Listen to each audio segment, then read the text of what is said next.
آپ روتے جائیں گے پر ہم کو ہنساتے جائیں گے۔ کسی آدمی کو کسی غریب کا حق نہیں کھانے دیں گے، کسی بڑے کو کسی چھوٹے پر ظلم نہیں کرنے دیں گے۔ یہ تو قتل سے زیادہ تکلیف والا معاملہ ہے، منتظر رہنا کسی کا۔ فاضل بریلوی رحمۃ اللہ علیہ فرماتے ہیں کہ قیامت میں منظر اس طرح کا ہوگا کہ نبی پاک ہمارے آگے آگے چلیں گے اور ہمیں اللہ کی رحمت کی خوشخبری سناتے جائیں گے، اور جب حضور یہ خوشخبریاں سنائیں گے تو حضور کے لبہائے مبارکہ سے پھول گریں گے اور ہم ان کو اٹھاتے جائیں گے۔ فرماتے ہیں خود تو وہ تھوڑی دیر کے لیے روئیں گے اللہ کی بارگاہ میں کہ یا اللہ انہیں معاف کر دے، خود روئیں گے لیکن ہمیں ہنسا دیں گے۔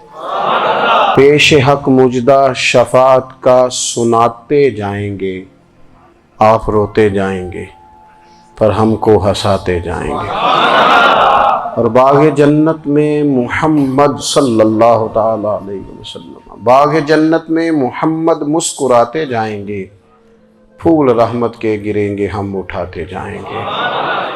حشر تک ڈالیں گے ہم پیدائش مولا کی دھوم، اور مثل فارس نجد کے قلعے گراتے جائیں گے۔ اور کیا ذوق بیان کیا، فرمانے لگے خاک ہو جائیں عدو جل کر مگر ہم تو رضا، دم میں جب تک دم ہے ذکر ان کا سناتے جائیں۔ جب تک سانسوں کی ڈوری چل رہی ہے، دم میں جب تک دم ہے ذکر ان کا سناتے جائیں گے۔ اللہ تبارک و تعالیٰ نے ہمارے محبوب کریم علیہ السلام کو دنیا میں بھیجا تو فرمایا یا ایھا الناس قد جاءکم برہان من ربکم، اے لوگو تمہارے پاس تمہارے رب کی دلیل آ گئی ہے۔ اللہ تبارک و تعالیٰ نے محبوب پاک علیہ الصلوۃ والسلام کو سراپا دلیل بنا کے بھیجا۔ باقی انبیاء کرام علیہم السلام کے پاس بھی اپنی نبوت کے دلائل کے طور پر بے شمار معجزات تھے، اور حضور کریم علیہ السلام کے تو پورے وجود کو ہی اللہ نے معجزہ بنایا ہے۔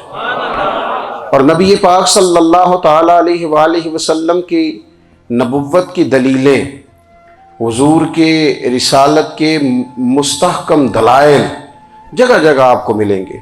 سب سے پہلی چیز تو یہ سمجھنے والی ہے کہ نبی پاک علیہ السلام نے جس چیز کو سب سے پہلے اپنی نبوت کی دلیل کے طور پر بیان فرمایا وہ حضور کا کردار ہے، سیرت ہے، عمل ہے، حضور کا لوگوں کے ساتھ رویہ ہے۔ نبی پاک علیہ الصلوۃ والسلام کی تبلیغ کے 3 دور ہیں۔ ایک تو حضور نے اپنے قول سے تبلیغ فرمائی، وہ 40 سال کی عمر سے محبوب نے اعلان فرمایا اور تبلیغ کی، اور ایک نبی پاک صلی اللہ تعالیٰ علیہ وسلم بالواسطہ حضور کی تبلیغ ہے جو آج تک جاری ہے۔ امت کے علماء، مشائخ، مبلغین حضور کے دین کو آگے پھیلا رہے ہیں، تو دراصل یہ بھی تبلیغ رسول پاک علیہ السلام ہی کی تبلیغ۔ اور ایک حضور کی تبلیغ کا دور ہے، حضور کی پیدائش سے لے کر ولادت مبارکہ سے لے کر حضور علیہ السلام کے اعلان نبوت تک۔ اس دوران نبی پاک نے جو تبلیغ فرمائی ہے وہ اپنے کردار سے فرمائی۔ عرب کا وہ معاشرہ جو بڑا میلا کچیلا گدلا ہو چکا تھا، جس کے اندر سراسر مادہ پرستی کا زور تھا، جس کے اندر لوگ انسانوں کی خرید و فروخت کرتے تھے، جس کے اندر بیٹیوں کو زندہ دفن کر دیتے تھے، جس کے اندر جو آدمی جتنا زیادہ مضبوط ہوتا تھا اتنا زیادہ لٹیرا بن جاتا تھا، اس معاشرے کے اندر رسول کریم علیہ السلام نے 40 سال گزارے، اور اس طرح گزارے کہ جو بیگانے بھی تھے وہ بھی کہا کرتے تھے یہ صادق ہیں، یہ امین ہیں۔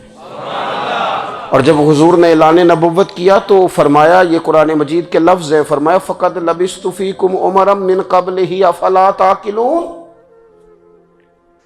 میں تمہارے بیچ عمر کا ایک حصہ گزار چکا ہوں، تمہیں عقل نہیں ہے، شعور نہیں ہے۔ نبی کریم علیہ السلام نے اپنے کردار کو، اپنے عمل کو اپنی نبوت کی دلیل کے طور پر بیان فرمایا۔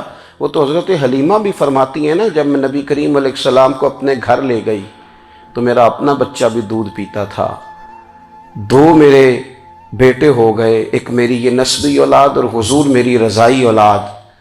تو کہتی ہیں جب میں کریم محبوب علیہ السلام کو اپنے سینے سے لگاتی تھی تو حضور میرے ایک پستان سے دودھ پیتے تھے اور دوسرا اپنے بھائی کے لیے چھوڑ دیا کرتے تھے۔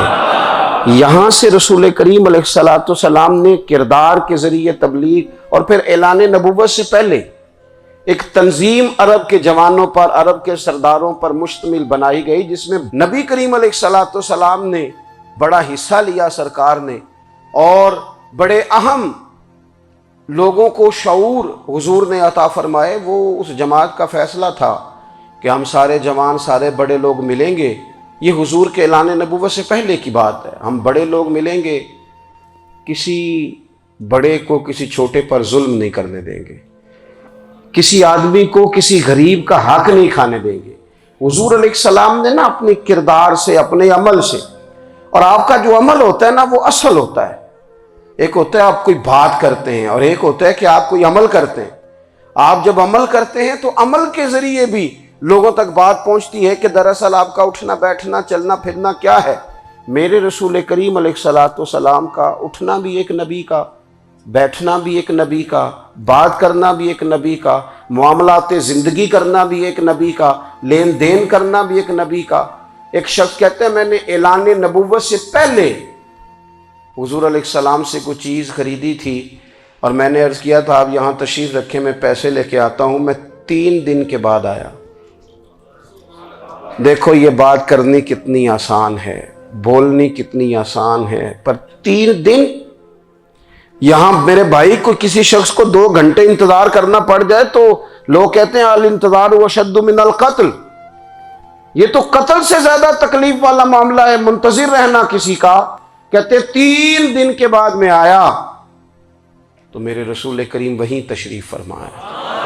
بس اتنا فرمایا یار تم نے مجھے بڑی تکلیف میں ڈال دیا، 3 دن ہو گئے یہاں رکے ہوئے۔ تو حضور نے اپنے کردار کو، اپنے عمل کو، اپنے معاملات کو سب سے پہلے اپنی نبوت کی دلیل کے طور پر پیش کیا۔ کسی نے کیا خوب کہا تھا کہ جو تیری جان کے دشمن ہیں وہ بھی کہتے ہیں، وہ جو تیری جان کے دشمن ہیں، بظاہر تو آئے ہیں نا ہجرت کی رات جان لینے، لیکن امانتیں حضور کے گھر میں رکھی ہوئی ہیں، امانتیں کاشانہ نور پہ پڑی ہیں۔ وہ جو تیری جان کے دشمن ہیں وہ بھی کہتے ہیں کہ امین تو ہے اور صداقت کی آبرو تو ہے، امین بھی تو ہے، صداقت کی آبرو تو ہے۔ تو پہلے کردار۔ پھر دوسری بات، اللہ تعالیٰ نے اپنے محبوب علیہ الصلوۃ والسلام کو اپنا مطلق نائب بنا کر، اپنا محبوب اعظم بنا کر، ویسے ہی سارے انسانوں کے بارے میں کہا وَإِذْ قَالَ رَبُّكَ لِلْمَلَائِكَةِ إِنِّي جَاعِلٌ فِي الْأَرْضِ خلیفہ، میں زمین میں اپنا نائب بنانے والا ہوں۔ لیکن حضور علیہ السلام تو محبوب ہے نا، حضور کی نیابت تو محبوبیت کے درجے پر فائز ہے۔ تو رسول پاک کو رب کریم نے اس طرح کا بنا کے بھیجا کہ حضرت عبداللہ ابن رواحہ رضی اللہ تعالیٰ عنہ بیان فرماتے ہیں کہ اگر حضور کوئی معجزہ نہ بھی دکھاتے، نبی کریم علیہ السلام سے کوئی اعجاز لوگ نہ بھی دیکھتے، تو محبوب کا تو چہرہ ہی اس طرح کا تھا، لوگوں نے دیکھتے جانا تھا اور کلمہ پڑھتے جانا تھا۔ لیکن باوجود اس کے میرے رسول پاک کا اعجاز یہ ہے، کمال یہ ہے کہ حضور کبھی اشارہ کر دیں تو چاند 2 ٹکڑے ہو جائے، کبھی دعا مانگ دیں تو ڈوبا ہوا سورج واپس آ جائے، کبھی محبوب گزرنے لگیں تو پتھر آپ پر سلام پڑے، کبھی حضور پہاڑ پر چڑھ جائیں تو پہاڑ وجد میں آ کر جھومنے لگیں، محبوب کا کبھی نماز پڑھاتے ارادہ بن جائے تو اللہ تعالیٰ قبلے کا رخ ہی تبدیل فرما دے۔ کیا خوبصورت سوچ ہے اور کیا نظریہ دیتے ہیں بریلی کے امام۔ فرماتے ہیں اجابت کا جوڑا، عنایت کا صحرا، دلہن بن کے نکلی دعائے محمد، اور اجابت نے جھک کر گلے سے لگایا بڑی ناز سے جب دعائے محمد۔ دیکھو خدا کی رضا چاہتے ہیں دو عالم، خدا چاہتا ہے رضائے محمد صلی اللہ تعالی علیہ وسلم۔ اور ایک مقام پہ فرماتے ہیں نائب دست قدرت پہ لاکھوں سلام، نائب دست قدرت پہ لاکھوں سلام۔ تو اللہ تعالیٰ نے نبی پاک صلی اللہ تعالی علیہ وسلم کو جو اعجاز۔ پھر ایک اور بات، حضور امی ہیں، دنیا میں آ کر محبوب نے کسی سے پڑھا ہی نہیں۔ میرے محبوب نے جتنا پڑھا ہے رب کریم سے ہی پڑھا ہے۔ الرحمن علم القرآن خلق الانسان، رحمان نے قرآن سکھایا پھر انسان بنایا۔ اللہ تبارک و تعالیٰ کی بارگاہ کرم سے حضور نے لیا۔ رسول کریم امی ہیں، یہ بھی حضور کی نبوت پر ایک بڑی دلیل۔ دیکھو، ایک ہوتا ہے کوئی آدمی بچپن سے ہی کسی چیز سے شغف رکھے اور جب اس کی عمر بڑی ہو جائے تو کہتے ہیں اس کا تجربہ بڑا ہو گیا ہے، یہ پہلے کوئی شعر کہتا تھا، کوئی ادبی جملہ کہتا تھا، تو اب اس کی یہ کام کرتے کرتے عمر بڑی ہو گئی ہے تو رسوخ حاصل ہو گیا۔ 40 سال کی عمر مبارک تک نبی کریم نے ایک شعر بھی نہیں کہا۔ حضور علیہ السلام نے کبھی کوئی ایسی بات، ویسے تو حضور کی ہر بات حکمت والی، لیکن جس کو عرب کے لوگ اپنے لہجے میں شاعری یا اپنے لہجے میں ادب کہتے تھے، وہ حضور نے بیان نہیں فرمایا۔ لیکن جب 40 سال کی عمر میں اعلان نبوت کیا تو پھر بڑے بڑے فصیح و بلیغ، بڑے بڑے سیانے طفیل بن عمر کہتے ہیں کہ اس شخص کو بھی میں نے دیکھا جسے بڑا ناز تھا اپنی فصاحت اور بلاغت پر، اور جب وہ حضور کے پاس آیا اور اس نے آ کے کچھ باتیں کی تو محبوب خاموشی سے سنتے رہے، اور جب وہ چپ کر گیا تو میرے کریم نے صرف سورہ فاتحہ پڑھی۔ کبھی اٹھتا تھا، کبھی بیٹھتا تھا، کبھی غور کرتا تھا، کبھی دائیں جاتا تھا، کبھی بائیں جاتا تھا، پھر کہنے لگا بتاؤ نا کلام کس کا ہے؟ فرمایا اس رب کا، اس رب کا، اس رب کا جس کا میں رسول بن کے آیا ہوں۔ نبی کریم صلی اللہ تعالی علیہ وسلم امی ہیں، لیکن حضور نے کائنات کے رازوں سے پردے ہٹا دیے، نبی کریم نے جینے کے سلیقے بتا دیے، حضور نے ہر شخص کو اس کے مقصد حیات سے آگاہ کر دیا۔ نبی کریم علیہ السلام نے وہ فلسفہ حیات بیان کیا کہ لوگوں کو صرف جینے میں ہی مزہ نہیں آیا، مرنے میں بھی مزہ آنے لگا۔ لوگ آگے بڑھ بڑھ کے جانیں پیش کرنے لگے، اپنی اولادیں قربان کر، جو فلسفیوں سے کھل نہ سکا اور نکتہ وروں سے حل نہ ہوا، وہ راز ایک طیبہ والے نے بتلا دیا چند اشاروں میں۔ محبوب کریم امی ہیں، لیکن حضور نے اس طرح دنیا کو سکھایا، اس طرح دنیا کو پڑھایا، اس طرح حضور نے علم کے چراغ اور دیپ روشن کیے کہ قیامت تک جسے روشنی ملے گی نا، اسے صرف دروازہ مصطفیٰ سے ملے گی، اسے رسول کریم علیہ السلام کے در دولت سے ملے۔ کچھ لوگوں نے کہا کہ یہ اپنے پاس سے آیات بنا کے لاتے ہیں، اپنے گھر میں بیٹھ کے دعوے کر لینا تو کوئی مشکل کام نہیں نہ ہوتا، سارے لوگ ہی کر لیتے ہیں۔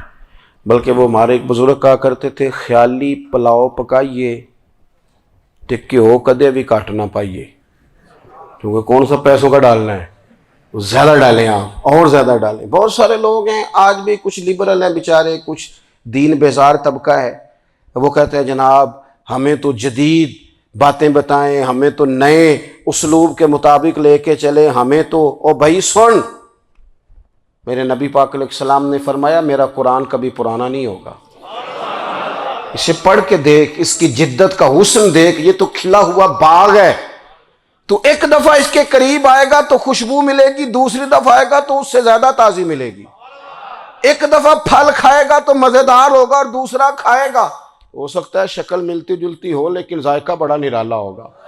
تو تو صحیح نا، جب کچھ لوگوں نے کہا یہ خود سے بنا کے آیات لاتے ہیں تو فرمایا وَإِن كُنتُمْ فِي رَيْبٍ مِّمَّا نَزَّلْنَا عَلَىٰ عَبْدِنَا فَأْتُوا بِسُورَةٍ مِّن مِّثْلِهِ، اگر تمہیں کوئی شک ہے اس میں جو ہم نے اپنے بندہ خاص میں نازل کیا ہے تو تم بھی اس جیسی ایک آیت بنا کے لاؤ۔ اور چلو چیلنج کھلا ہی دے دیا، فرما وَادْعُوا شُهَدَاءَكُم مِّن دُونِ اللَّهِ، اللہ اور اللہ والوں کو چھوڑ دو، تفسیری ترجمہ عرض کر رہا ہوں، یعنی صحابہ کو چھوڑ دو، حضور کے ماننے والوں کو چھوڑ دو، باقی ساری دنیا کے کافر کٹھے ہو جاؤ، ایک آیت بس قرآن جیسی لے کے آؤ، ایک آیت لے کے آؤ، ان کنتم صادقین، اگر تم سچے ہو۔ جوانوں سنو، کہا ایک آیت، اور یہ چیلنج آج تک قرآن مجید کا موجود ہے، آج تک وَإِن كُنتُمْ فِي رَيْبٍ مِّمَّا نَزَّلْنَا عَلَىٰ عَبْدِنَا فَأْتُوا بِسُورَةٍ مِّن مِّثْلِهِ، تم قرآن کے مقابلے کی ایک صورت لے کے آؤ اور سارے حمایتی اکٹھے کر لو اپنے، ان کنتم صادقین، اگر تم سچے ہو۔ جواب تو ادھر سے آنا تھا نا، لیکن کائنات کے رب نے جواب بھی خود دیا، فرمایا فَإِن لَّمْ تَفْعَلُوا وَلَن تَفْعَلُوا، اگر تم نہ لا سکے، اور فرمایا تم لا سکتے بھی نہیں، اگر تم نہ لا سکے اور تم لا سکتے بھی، نہ خنجر اٹھے گا نہ تلوار تم سے، یہ بازو میرے آزمائے ہوئے ہیں۔ وَلَن تَفْعَلُوا، تم لا بھی نہیں سکتے، فَاتَّقُوا النَّارَ الَّتِي وَقُودُهَا النَّاسُ وَالْحِجَارَةُ، پھر اس آگ سے ڈر جاؤ جس کا ایندھن آدمی اور پتھر ہے۔ اُعِدَّتْ لِلْكَافِرِينَ، بنائی کافروں کے لیے، بنائی مومنوں کے لیے تو رب نے جنت بنائی ہے۔ اُعِدَّتْ لِلْكَافِرِينَ، یہ دوزخ اللہ نے کن کے لیے بنائی ہے؟ اُعِدَّتْ لِلْكَافِرِينَ کہتا ہے کافر کے لیے بنایا۔ تو اللہ تبارک و تعالیٰ نے میرے رسول پاک صلی اللہ تعالیٰ علیہ وسلم کو وہ کتاب عطا فرمائی، اور پھر حضور کی فصاحت و بلاغت، معرفت۔ دیکھو، ایک ہوتا ہے گھنٹوں باتیں کرنا، ایک ہوتا ہے کئی کئی والیم پر مشتمل، کئی کئی جلدوں پر مشتمل کتب کا لکھنا، اور ایک ہوتا ہے کسی بندے کا ایک بات کرنا اور سامنے والے کی طبیعت کو اتنا جگا دینا کہ اگلی بات فوراً ہی اس کی سمجھ میں آ جائے۔ اور حضور نہ کسی کی انا کو نہیں جگاتے تھے۔ ہم بعض اوقات کسی سے خطاب کرتے ہیں، بات کرتے ہیں تو سامنے والے کی انا کو جگا دیتے ہیں، ٹھیس پہنچاتے ہیں، وہ کہتا ہے چل پھر تگڑا ہو جا، میں بھی آیا۔ حضور انا نہیں جگاتے تھے، میرے نبی پاک ضمیر جگاتے تھے، تاکہ وہ شخص فیض حاصل کر سکے، اسے کچھ ملے۔ نبی کریم کا جو انداز تکلم ہے وہ اس طرح کا ہوتا تھا کہ انسان خود بخود کھل اٹھتا تھا کہ مطلب یہ بات ہونے کیا لگی ہے، مطلب حضور کیا فرمانے لگے۔ نبی کریم صلی اللہ تعالی علیہ وسلم، ایک دن محبوب کریم نے صحابہ کے یہ حضور کی فصاحت و بلاغت دیکھے، فرمایا محبوب نے کتنا نادان ہے وہ شخص جو اپنے ماں باپ کو گالی دے۔ کھلی ہو گئی لوگوں کی آنکھیں، کان کھڑے ہو گئے کہ یا رسول اللہ کون ایسا بدبخت ہے جو ماں باپ کو گالی دے گا۔ اب جب سوالات ذہنی سطح پر پوری طور پر ابھر گئے نا، تو اب رسول کریم نے بات سمجھائی۔ یہ ہے فصاحت و بلاغت، تیرے آگے ہیں یوں دبے لچے فصحاء عرب کے بڑے بڑے، کوئی جان منہ میں زبان نہیں بلکہ جسم میں جان نہیں۔ یا رسول اللہ کون ایسا نالائق ہے جو ماں باپ کو گالی دے؟ اب جب ذہنی سطح یہاں تک ابھر آئی تو اب حضور نے سمجھایا، فرمایا جب تم کسی کے ماں باپ کو گالی دو گے نا تو وہ بھی تو جواب میں تمہارے ماں باپ کو دے گا نا، تو فی نفس ہی یہ تم نے خود ظلم کیا ہے اپنے ماں باپ پر۔ کیوں تم نے ایسا لہجہ اختیار کیا کہ جس سے سامنے والے کی انا جاگ جائے اور وہ تمہارے مقابلے میں آ کر کے کھڑا ہو جائے؟ کیوں تم نے اس طرح کے انداز اختیار کیے کہ جس سے سامنے والا بھی سارے پنجے کھڑے کر کے باہر نکل آئے اور کہے آ جاؤ پھر میں بھی میدان میں حاضر ہوں؟ رسول کریم کی فصاحت، بلاغت دیکھیں نا، حضور دو چار جملوں میں ساری بات سمجھا جاتے ہیں۔ ایک حدیث پاک اگر ہماری سمجھ میں آ جائے، ایک روایت نبی پاک صلی اللہ تعالی علیہ وسلم نے فرمایا خوبصورت مسلمان وہ ہے جو بے مقصد باتوں کو چھوڑ دے۔ لو اس سے پوری زندگی سجائی جا سکتی ہے، ایک جملے سے پوری زندگی سواری جا سکتی ہے، کوئی لمبی چوڑی باتوں میں جانے کی ضرورت نہیں۔ کہا خوبصورت مسلمان یہ ہے جو بے مقصد باتوں کو چھوڑ دے، لا یعنی باتوں کو، کیا کہتے ہیں ہمارے دیہات کے لوگ، جڑے پنڈ جانا نہیں ادھر راہ پوچھنے دی۔ لیکن آج کل لوگ باز آندے، یعنی جس بات کا بالکل تعلق نہیں نا وہ بات بھی کرتے جاتے ہیں، جس کا شعبہ ہی نہیں وہ بھی چھلانگ لگا لگا کے اس میں آ جاتا ہے۔ ہم اپنا وقت ضائع کرتے ہیں، اپنی صلاحیتیں ضائع کرتے ہیں، اپنا نقصان کرتے ہیں۔ ہم اپنا کام صحیح کر کے نہیں کرتے اور دوسری ساری دنیا کو ٹھیک کرنا چاہتے ہیں۔ او بھائی، آپ جس جگہ جس شعبے سے تعلق رکھتے ہیں آپ اپنے معاملات میں مضبوطی پیدا کریں۔ حضور نے اپنی فصاحت کے ساتھ، بلاغت کے ساتھ لوگوں کو قائل کیا، اور قرآن مجید کی تاثیر کا یہ اثر میرے کریم رسول نے دکھایا کہ رات کو جب حضور بیٹھ کے قرآن پاک پڑھتے تھے نا، جب یاسین والے نبی خود یاسین کی تلاوت کریں،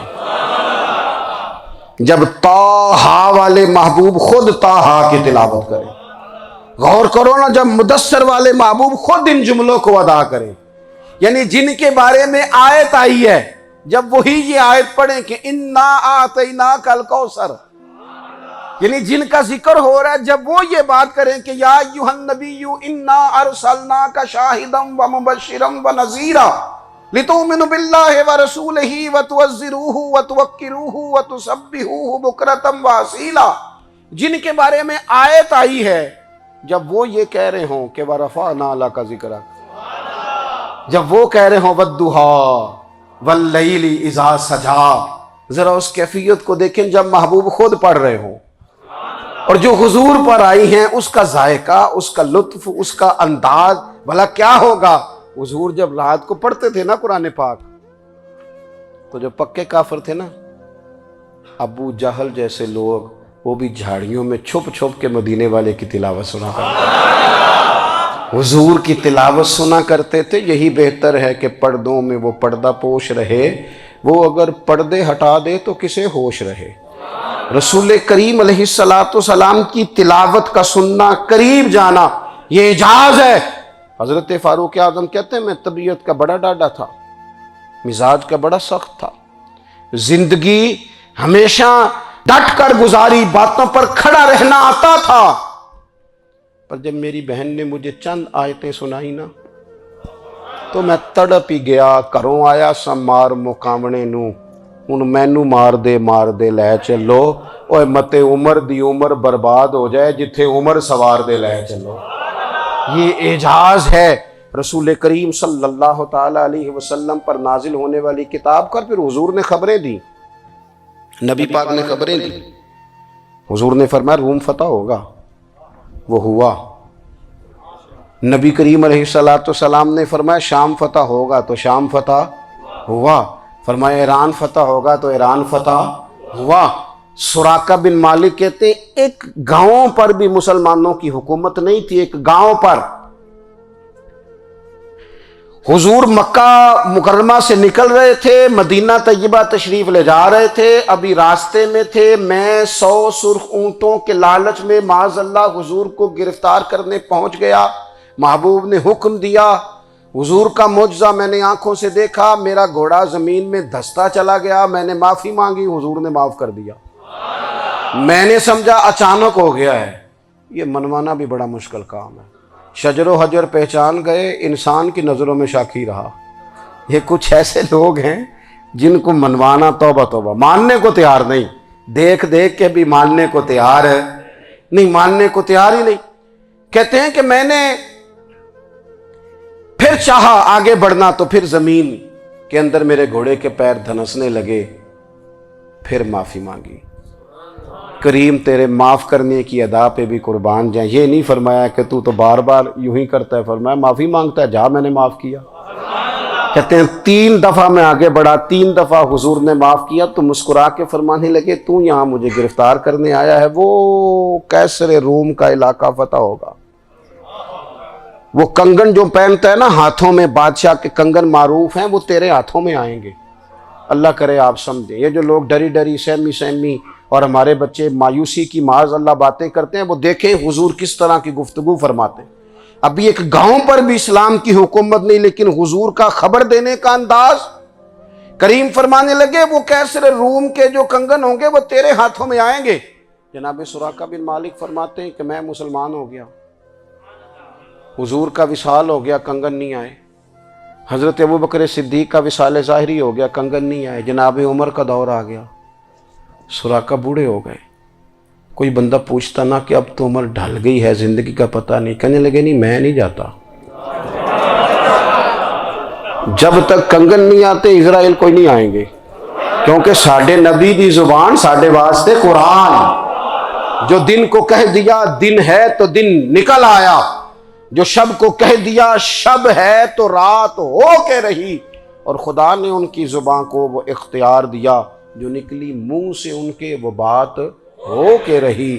اور فاضل بریلوی کا تو انداز ہی پھر انوکھا ہے نا، وہ تو کہتے ہیں وہ زبان جس کو سب کن کی کنجی کہیں، جس کو سب کن کی کنجی کہیں، اس کی نافذ حکومت پہ لاکھوں سلام۔ کہنے لگے نہیں آتے حضرت اسرائیل، فکر نہ کرو، بوڑھے ہو گئے تھے، نکلنا گھر سے بند کر دیا تھا، حضرت عمر کا دور تھا، کنگن آ گئے۔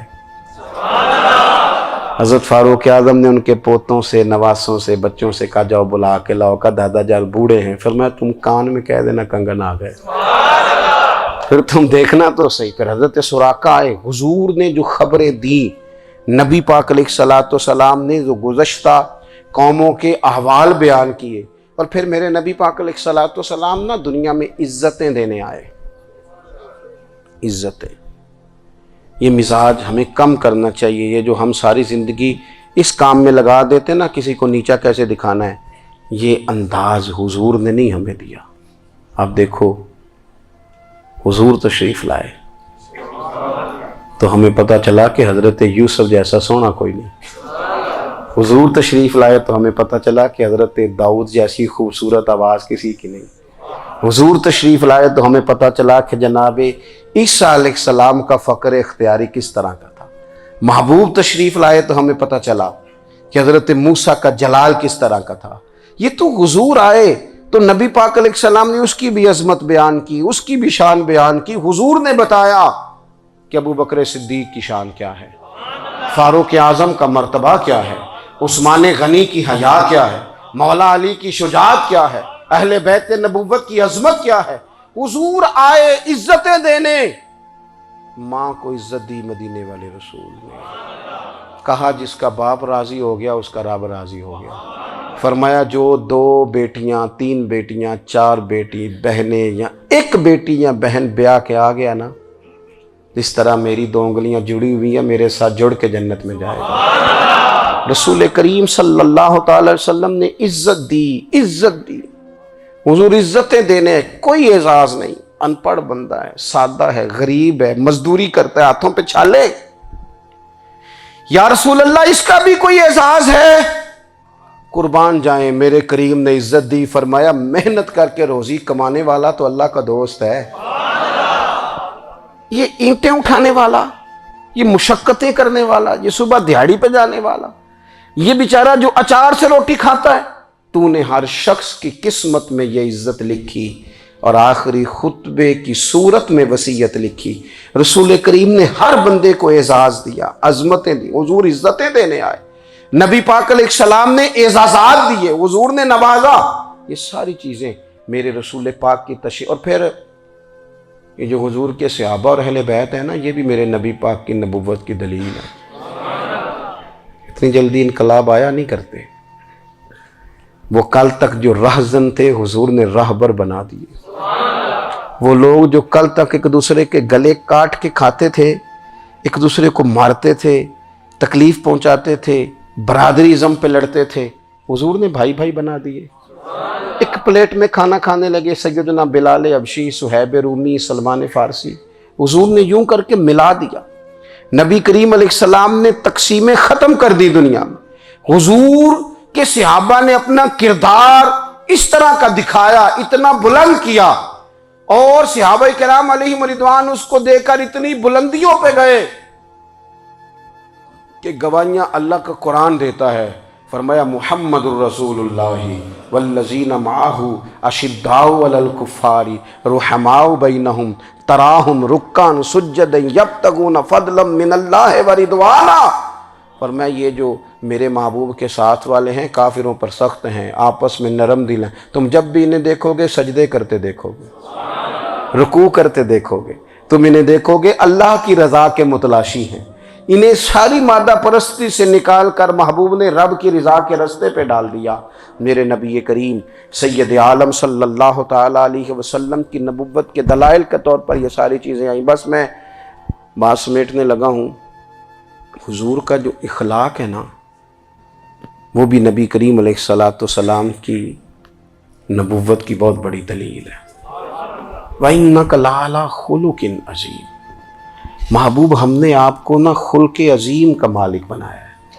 کچھ لوگ سمجھتے ہیں صرف آپ کا بولنے کا انداز ٹھیک ہو تو آپ با اخلاق ہیں۔ نہیں بھائی، بولنے کا انداز ٹھیک ہونا با اخلاق نہیں، سچ بولنا اخلاق کی علامت ہے۔ آپ کا حق بات کرنا اخلاق ہے، آپ کا صحیح گواہی دینا اخلاق ہے، آپ کا اللہ تعالیٰ کی طرف سے آزمائش آنے پر صبر کا مظاہرہ کرنا اونچا اخلاق ہے۔ رب نعمت دے تو آپ کا وجود ڈھلتا جائے شکر میں، یہ اخلاق ہے۔ رب کریم اگر آپ کو کسی وقت کسی آزمائش میں اپنی حکمت سے ڈالتا ہے تو عزت نفس کو برقرار رکھنا، خودداری کو برقرار رکھنا، یہ اخلاق نبی پاک نے اعلیٰ ترین اخلاق کی بات بتائی، اعلیٰ ترین۔ حضور نے لوگوں سے بیعت لیتے وقت کہا تھا میرے ہاتھ پر بیعت کرو، چوری نہیں کرو گے۔ نبی پاک علیہ السلام نے مختلف امور پر بیعت لی۔ حضرت حکیم بن حزام کہتے ہیں حضور نے میرے ہاتھ پہ ہاتھ رکھ کے کہا میرے ہاتھ پہ ہاتھ رکھ کے بیعت کرو کہ کسی دنیا دار سے سوال نہیں کرو گے، خودداری سے زندگی گزارو گے، عزت نفس سے، جو رب نے تمہیں دیا ہے تم اس پر راضی رہو گے۔ لوگوں کی جیبوں کو ٹٹولنا، دوسروں کی دولتوں پہ راج کرنا، دوسروں کے مال پر نگاہیں ڈالنا اللہ کے حبیب نے پسند نہیں فرمایا۔ فرمایا بیعت کرو کہ تم کبھی کسی سے سوال نہیں کرو گے۔ حد ہو گئی۔ نبھانے والوں نے پھر اس عہد کو نبھایا اور کمال کر دی۔ حضرت حکیم بن حزام گھوڑے پہ بیٹھے تھے، ہاتھ میں درہ تھا، وہ زمین پہ گر گیا، قریب غلام کھڑا تھا، حضرت حکیم بن حزام خود گھوڑے سے اترے، درہ اٹھایا، دوبارہ گھوڑے پہ بیٹھے۔ غلام عرض کرنے لگا حضور مجھے بتا دیتے میں اٹھا کے دے دیتا۔ آنکھیں چمک اٹھیں، فرمانے لگے کیسے بتا دیتا، اپنے رسول سے وعدہ کیا ہے کبھی کسی سے سوال نہیں کروں گا، کبھی سوال نہیں کروں گا۔ اللہ کے محبوب نے ہمیں اعلیٰ اخلاقی قدروں کی بات ہمیں سکھائی ہے۔ ہم دیکھتے ہیں کہ بڑی جلدی 2 4 5 لوگوں کے غصہ دلانے پر ہم ساری اخلاقی حدوں کو کراس کر جاتے ہیں۔ دوستو ہمارا ایک ویژن ہونا چاہیے، ہمارے ذاتی رویے بڑے معتبر ہونے چاہیے، لین دین کے معاملات کے اندر مسلمانوں کو بڑا صاف ستھرا ہونا چاہیے۔ ہمیں اپنی معاشی زندگی میں روزمرہ کے معاملات میں ہماری توجہات کا مرکز صرف اللہ رسول کی ذات ہونی چاہیے۔ رب کریم نے اپنی حکمت سے کسی کو کتنا دیا ہے یہ اس کی حکمت کے تقاضے ہیں، ہمیں اس نے جس رنگ میں جس حال میں رکھا ہے ہمیں اپنی رب کی رضا پر بہت زیادہ مطمئن ہونا چاہیے۔ اچھا پھر ایک اور بات، جن چیزوں کو ہم نے دکھ بنایا ہے نا یہ تو وہاں دکھ تھا ہی نہیں۔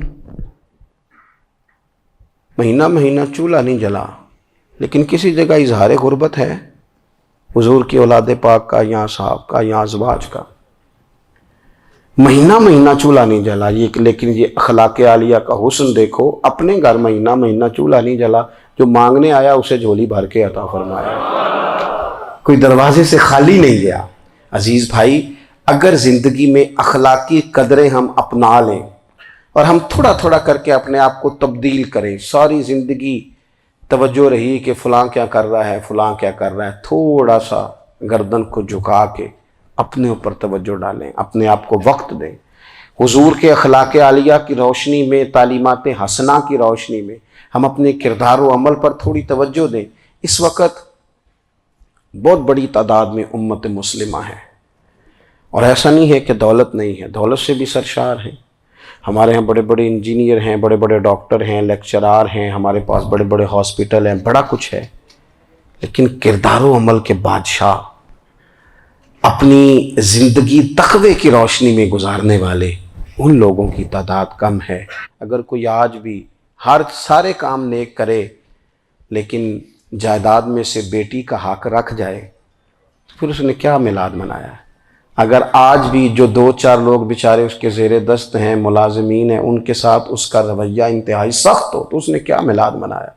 اگر آج بھی وہ برادری ازم کی بنیاد پر دوستیاں کرے اور چھوٹے بڑے کی وہ تقسیم رکھے، جسے حضور نے فرمایا کہ قبیلے تو تعارف کے لیے، ورنہ کسی عربی کو اجمی پر، گورے کو کالے پر کوئی فضیلت نہیں۔ اگر کوئی آج بھی اس برادری ازم کا قائل ہے پھر اس نے کیا میلاد منایا؟ اگر کوئی شخص آج بھی اپنے آپ کو مادہ پرستی میں پوری طرح دھکیل چکا ہے اور رضا الہی کا مسافر نہیں بنا تو اس نے کیا میلاد منایا؟ اپنی طبیعتوں میں روحانی تبدیلی اور وہ خاص افکار جو حضور اپنے غلاموں میں پیدا فرماتے ہیں، ان افکار کو پیدا کرنا، سوچوں کو بدلنا، سوچوں کو، نظریات کو بدلنا، اپنے روزمرہ کے معاملات کا جائزہ لینا کہ ہم کس طرح آگے بڑھ سکتے ہیں اور کس طرح ہم ایک بہترین امتی اور ایک بہترین مسلمان بن سکتے ہیں، اس پر توجہ دینا، یہ میلاد ہمیں سبق دیتا ہے۔ اللہ تعالیٰ مجھے اور آپ کو عمل کی توفیق عطا فرمائے۔ آخر دعوایا ان الحمدللہ۔